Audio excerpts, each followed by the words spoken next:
அனைவருக்கும் வணக்கம். இப்போ நீதிமன்றத்தில் வழக்கு விசாரணை நடைபெற்ற பிறகு இப்போ தீர்ப்பு சொல்லணும்.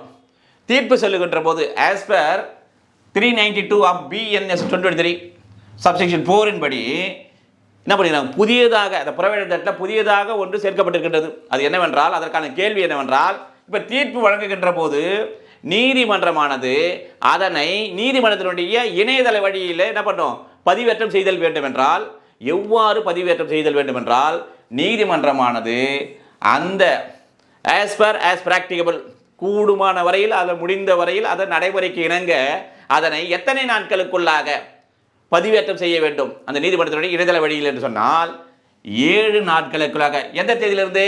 இந்த நீதிமன்றமானது அந்த தீர்ப்பை பகரப்பட்ட தேதியிலிருந்து. முழு விவரங்களுக்கு இந்த ஷார்ட்ஸ் லிங்கை பயன்படுத்தி வீடியோவை பார்த்துக் கொள்ளவும்.